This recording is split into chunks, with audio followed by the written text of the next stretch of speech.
Welcome everyone. JEE mains 2022 के MCQ series में स्वागत है।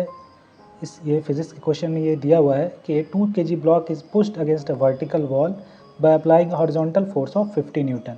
50 न्यूटन लगाकर एक ब्लॉक को एक वॉल में पुश करके रखे हुए हैं। The coefficient of static friction between the wall and the block is 0.5, यानी म्यू की वैल्यू दी हुई है 0.5।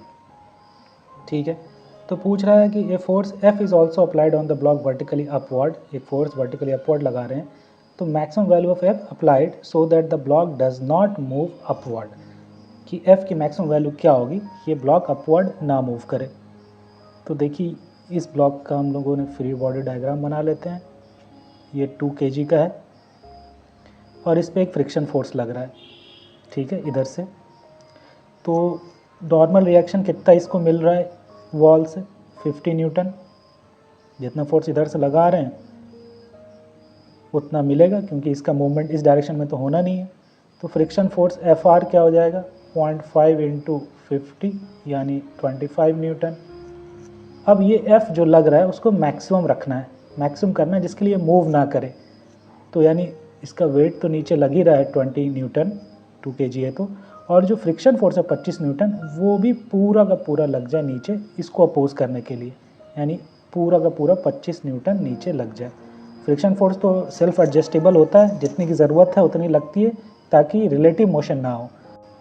एफ़ को मैक्सिमम होने के लिए पूरा का पूरा फ्रिक्शन फोर्स नीचे लग जाए ताकि ये एफ़ जो है इसको मूव ना कर सके। यानी मैक्सिमम क्या लग सकता है फ्रिक्शन फोर्स 25, तो यानी मैक्सिमम फोर्स जो डाउनवर्ड में लग सकता है एफ़ को रोकने के लिए वो है 45 न्यूटन।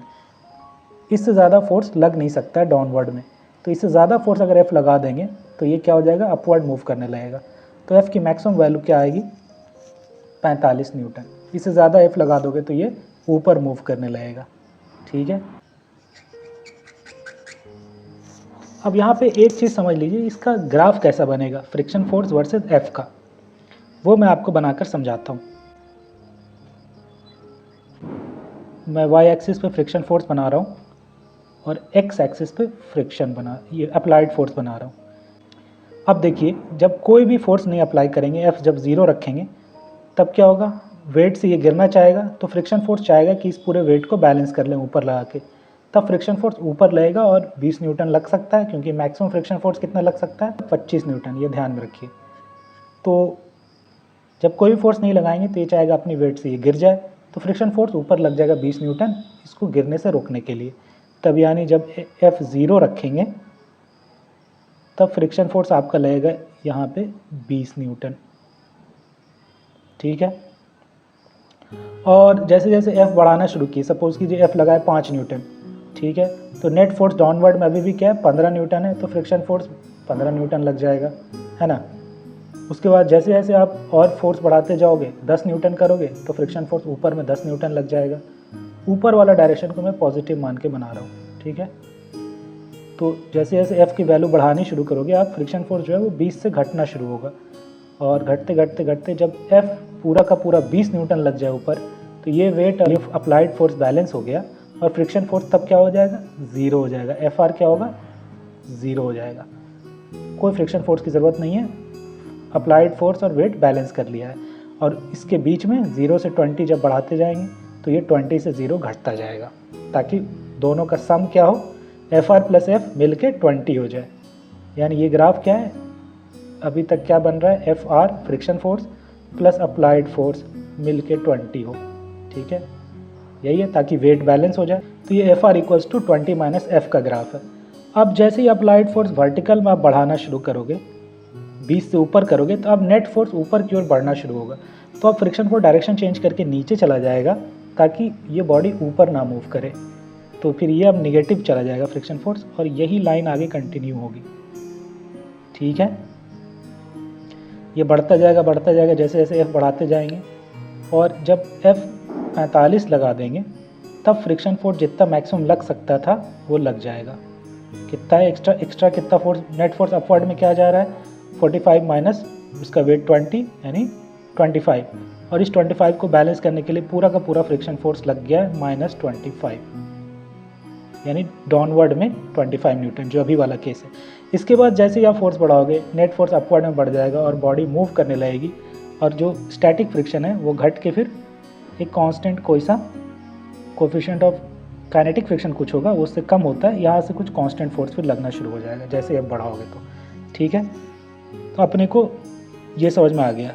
ये वाली वैल्यू क्या होगी, फ्रिक्शन फोर्स कितना लगेगा, ये होगा जितना एक्स्ट्रा फोर्स लग रहा है उतना फ्रिक्शन फोर्स लग जाएगा, यानी फ्रिक्शन फोर्स क्या हो जाएगा, जो एक्स्ट्रा फोर्स लग रहा है वेट से, एक्स्ट्रा वेट जो इसका था 20 न्यूटन, उससे जितना भी एक्स्ट्रा लग रहा है उतना फ्रिक्शन लग जाएगा, यानी माइनस साइन के साथ, क्योंकि नीचे लग रहा है नेगेटिव माना है मैंने, और फ्रिक्शन फोर्स हो जाएगा F माइनस 20 उसका मैग्नीट्यूड, यानी ये हो गया 20 माइनस एफ, यानी वही चीज़ है, ये भी वही लाइन है। F R is equal to 20 minus F continue होगा यहाँ तक 45 तक, उसके बाद फिर काइनेटिक फ्रिक्शन शुरू हो जाएगा, मैक्सिमम लग गया। अब ये देखिए कि ये निगेटिव में भी थोड़ा लगा सकते हैं अप्लाइड फोर्स -5 तक। जब ये फोर्स जो ऊपर लग रहा था, अगर हमने नीचे 5 न्यूटन से नीचे ढकेलना शुरू किए तो क्या हो जाएगा, नेट फोर्स डाउनवर्ड में इसका weight plus external force 25 Newton, वो फ्रिक्शन फोर्स बैलेंस कर लेगा 25 से, तो ये निगेटिव साइड भी जाएगा, निगेटिव मतलब डाउनवर्ड। ये वाला क्या लाइन है, जब अपन ने ये F जो है नीचे लगाना शुरू किया यानी डाउनवर्ड -5, तब फ्रिक्शन फोर्स उस केस में 25 लग के उसको बैलेंस कर लेगा। तो ये उसकी रेंज आ गई, ये क्या है, रेंज ऑफ एक्सटर्नल फोर्स आ गया, जिस बीच ये फ्रिक्शन फोर्स लगा के बॉडी को क्या करेगा, रेस्ट में रखेगा।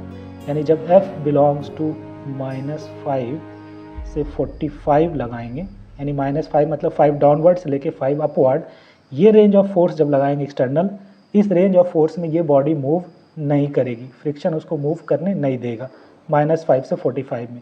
इस बीच में ये फ्रिक्शन का ग्राफ ऐसा होगा, ये फ्रिक्शन का ग्राफ ऐसा लग करके उसको रेस्ट में रखेगा।